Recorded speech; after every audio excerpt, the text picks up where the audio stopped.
Think about intuition again.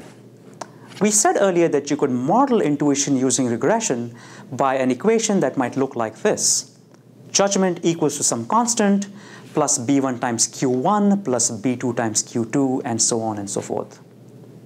Why would we actually look at our own judgments and use regression to model them?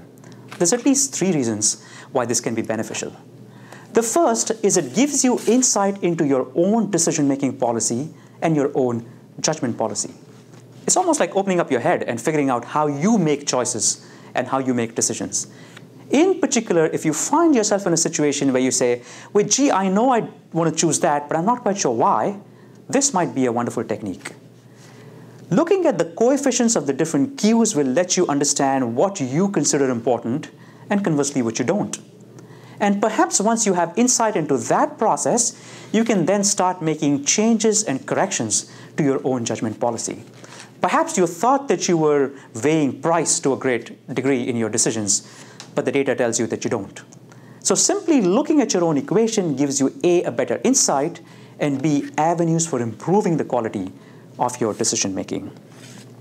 Second, you can actually use a model like this to track changes in your own decision-making policy as a function of time. You could run regressions like this at every 6-month intervals. You can see if the importance of certain attributes has gone up or gone down. And again, you can perhaps be more explicit about whether in fact those attributes should have become more important or not. Third, you can use the model of other people that you consider as good judges as a benchmark into your own decision making. Let's imagine you're a doctor. And let's imagine that there is a physician whose judgment you trust. This physician always makes the right diagnosis. And you wonder how they do it. What you could do is you could try and convince that physician to run a judgment bootstrap of their own clinical diagnosis. At the end of that process, you will end up with an equation. And that equation will tell you the likelihood of the patient having disease A versus disease B in a regression form. You could then potentially compare your own judgment policy with the policy of this expert. You could actually make this process a bit more complex.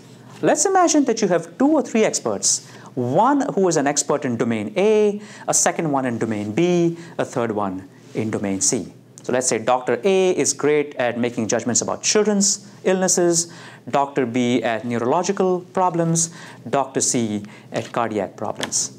What you could do is you could then create different models for each one of them, where you can draw Dr. A's expertise in one domain and Dr. B's in a second and Dr. C's in a third, and you can become a lot more nuanced with modeling the intuition that you have of these different physicians.